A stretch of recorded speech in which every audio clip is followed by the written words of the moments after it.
दुनिया का असली स्क्विड गेम जो 90 साल पहले यूएसएसआर में खेला गया था। साल 1990s में सोवियत यूनियन के टूटने के बाद दुनिया के सामने एक सीक्रेट रिपोर्ट सामने आई।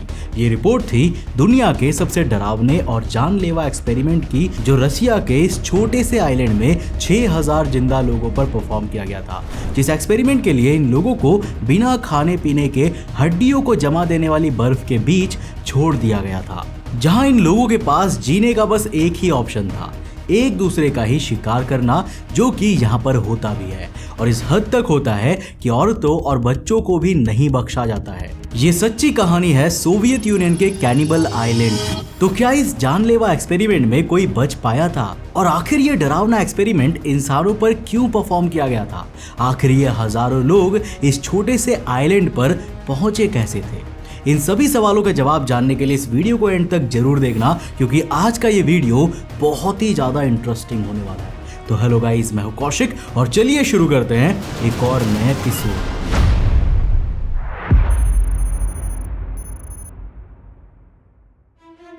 दोस्तों, कभी कभी असलियत कल्पना से भी ज्यादा डरावनी होती है। ऐसी कहानियां जो सुनने में फिल्मों की स्क्रिप्ट जैसी लगे, लेकिन असल में वो इंसान की सबसे बड़ी ट्रेजेडी में से एक बन चुकी हो। आज मैं आपको एक ऐसे ही भयंकर और सच्चे वाकये के बारे में बताने जा रहा हूं, जिसे जानने के बाद आपका दिल दहल जाएगा। ये कहानी स्टालिन के दौर की कैनिबल आइलैंड की है, जहां इंसानों ने अपनी इंसानियत खो दी थी और जिंदा रहने के लिए ऐसे कदम उठाए जिसे सोचकर भी आपकी रूह कांप जाएगी। लेकिन उससे पहले दोस्तों, जरा रुक कर एक सवाल सोचिए कि अगर आप एक ऐसे आइलैंड में फंसे हो जहां पर कुछ भी नहीं है, ना खाना ना पानी, और मौत हर कोने से आपको घूर रही है, तो आप यहाँ पर क्या करेंगे? इसी सवाल का जवाब हमें देता है ये इतिहास का सबसे डरावना अध्याय, कैनिबल आइलैंड। इतिहास में कई तानाशाह आए थे, लेकिन जोसेफ स्टालिन का नाम उन सब से ऊपर रखा जाता है। वो सिर्फ सत्ता का भूखा नहीं था, बल्कि उसे इंसानी जिंदगी की कोई कदर नहीं थी। अपने विरोधियों को खत्म करने के लिए वो किसी भी हद तक जा सकता था। तो साल 1930 के दशक में सोवियत यूनियन में स्टालिन का राज था। उसने सत्ता में बने रहने के लिए लाखों लोगों को मौत के घाट उतार दिया था। ग्रेट टेरर नाम की एक घटना में उसने करीब 7.5 लाख लोगों को मरवा दिया था।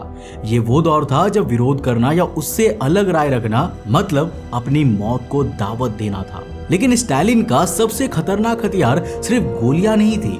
उसने एक और तरीका अपनाया, लोगों को उनकी जमीन, परिवार और आजादी से दूर साइबेरिया की ठंडी वीरानियों में फेंक देना। उस समय सोवियत यूनियन का इलाका दुनिया के 40% हिस्सों पर फैला हुआ था। अब स्टालिन ने इसे अपने फायदे के लिए इस्तेमाल किया। वो उन लोगों को सुधार के नाम पर ऐसी जगहों पर भेज देता था जहां से लौट कर आना लगभग नामुमकिन था। ये इलाके दरअसल गुलैग्स थे, ऐसे लेबर कैंप्स जहां जिंदगी मौत से भी बदतर होती थी। पर आखिर यहाँ पर कैसे बनता है नाजिनो आइलैंड, नरक का दूसरा नाम? तो देखो, साल 1930 के दशक में स्टालिन ने एक नया एक्सपेरिमेंट शुरू किया था। उसने अपराधियों और अनचाहे लोगों को साइबेरिया की बंजर जमीन पर बसाने का प्लान बनाया। अब उसका ये मानना था ना कि इन लोगों को वहां पर भेजकर ना सिर्फ उनसे छुटकारा मिलेगा, बल्कि वो इन वीरानों को उपजाऊ जमीन में बदल देंगे। लेकिन असलियत इससे बिल्कुल अलग थी। जो लोग साइबेरिया भेजे गए थे वो ना तो कोई किसान थे, ना उनके पास खेती का कोई सामान था। वो सिर्फ भूखे, बीमार और मजबूर लोग थे। जिस एक्सपेरिमेंट का सबसे बड़ा हिस्सा शुरू होता है 14 मई 1933 के दिन, जब 5000 कैदियों को लकड़ी की बड़ी बड़ी नावों में भरकर नाजिनो आइलैंड भेजा जाता है। ये द्वीप साइबेरिया के ओब रिवर के बीचों बीच था। 4 दिन की लंबी यात्रा के दौरान इन कैदियों को सिर्फ 5 स्लाइसेस ब्रेड खाने को दी गई थी। सफर इतना डरावना था कि द्वीप तक पहुंचने से पहले ही 27 लोग मर गए थे। अब जब ये लोग नाजिनो आइलैंड पर पहुंचे ना, तो शायद उन्हें लगा होगा कि यहाँ कम से कम रहने की कुछ व्यवस्था तो होगी, लेकिन उन्हें वहां सिर्फ खाली जमीन, कीचड़ और ठंडा पानी मिला। ना रहने की कोई जगह थी, ना खाने, ना आग जलाने की कोई सामान। जो थोड़ी बहुत खाने की चीजें उनके साथ भेजी गई थी ना, वो थी 20 टन कच्चा आटा, और आटे को खाने के लिए ना रोटी बनाने का साधन था, ना ही उसे पकाने की कोई सुविधा। पहली रात में ही 300 लोग ठंड, भूख और थकावट से मर जाते हैं। अगले दिन जब आटा बांटने की कोशिश की गई तो अफरा तफरी मच जाती है। भूख से पागल हो चुके इन लोगों ने एक दूसरे पर हमला कर दिया। इसके बाद गार्ड्स को पीछे हटना पड़ा। द्वीप पर हर तरफ खून, चीख पुकार और मौत का माहौल था। पर क्या आप सोच सकते हैं कि इंसानियत की ये हद कैसे टूट सकती है जब पेट की आग बुझाने के लिए लोग एक दूसरे को खाने पर मजबूर हो जाए।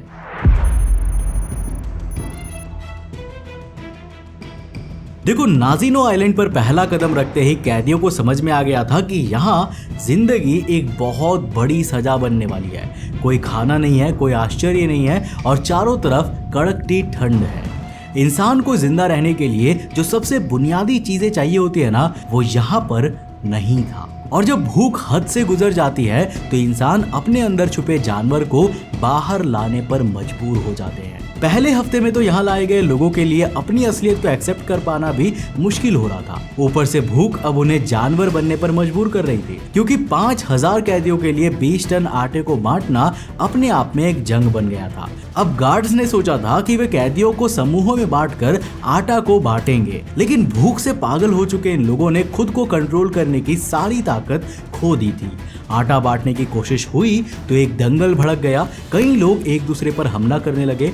गार्ड्स के पास ना तो अनुभव था और ना ही पर्याप्त ताकत। वे तुरंत पीछे हट जाते हैं और नावों पर जाकर छुप जाते हैं और लोगों को बिना कुछ खाने की चीज दिए भूखा छोड़ देते हैं। जिसके बाद उस द्वीप पर भूख से तड़पते हुए उन लोगों ने जो कुछ भी किया वो इंसानी बर्बरता की एक नई परिभाषा लिखने वाला था।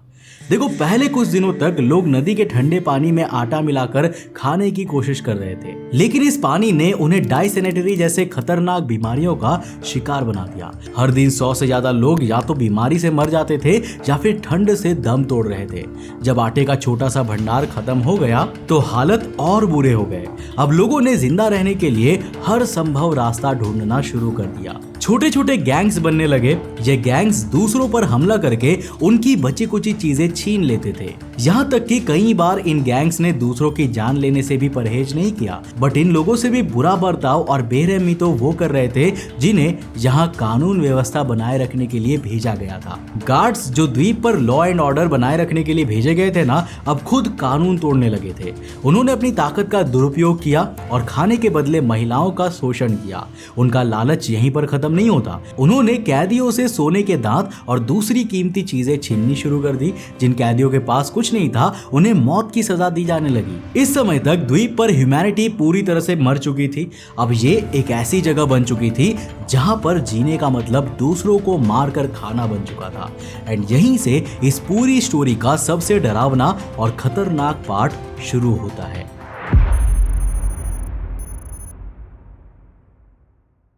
नाजिनो आइलैंड अब तक एक नरक में बदल चुका था। हर तरफ बर्बरता, मौत और भूख का अंधकार छाया हुआ था। जो भी लोग जिंदा थे उनके पास खाने को कुछ भी नहीं था। जिंदा रहने की कीमत अब इंसानियत से बड़ी थी और यही वो समय था जब इस आइलैंड पर इंसानों ने वो किया जिसकी कल्पना भी डरावनी है, आदमखोरी, यानी कि कैनिबलिज्म की। 21 मई 1933 का दिन, जब गार्ड्स ने देखा कि कुछ बॉडीज के टुकड़े गायब थे।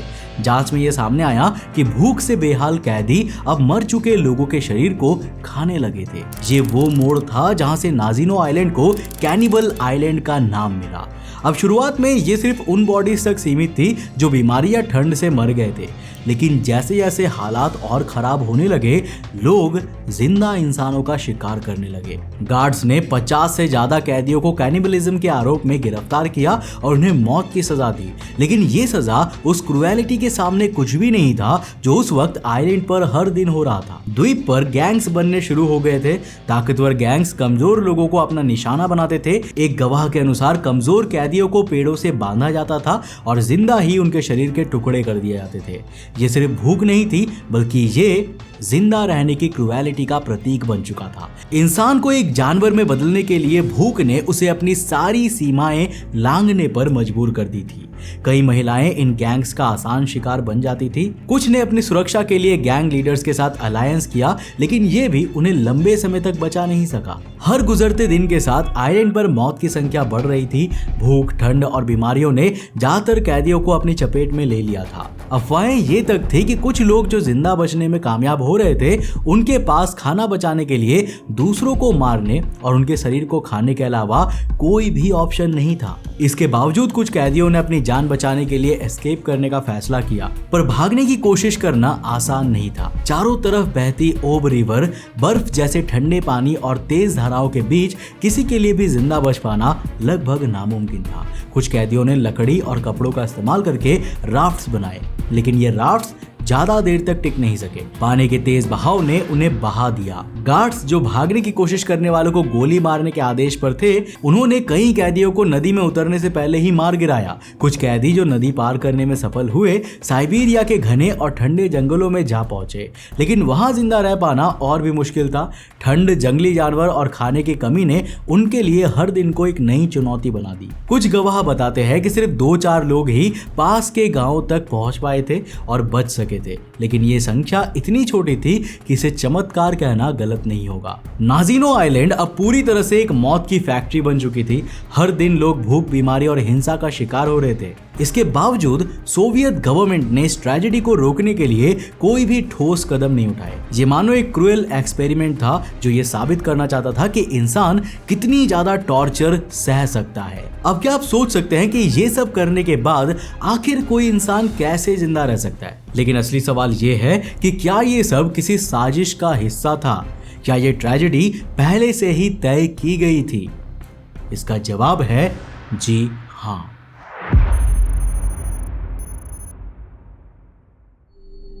नाजिनो आइलैंड पर 13 हफ्तों तक भूख, हिंसा और कैनिबलिज्म का नंगा नाच चलता रहा। जो लोग इस ट्रेजेडी का हिस्सा बने, उनके लिए हर दिन एक नई टॉर्चर लेकर आता था। इस आइलैंड पर 6700 लोगों को भेजा गया था। इनमें से अधिकतर लोग भूख, ठंड, बीमारियां और हिंसा के शिकार हो गए थे। लेकिन 13 हफ्तों के बाद जब गवर्नमेंट को यह एहसास हुआ कि यहाँ से कुछ भी पॉजिटिव हासिल नहीं होने वाला, तो उन्होंने इस नर्क को खत्म करने का फैसला लिया।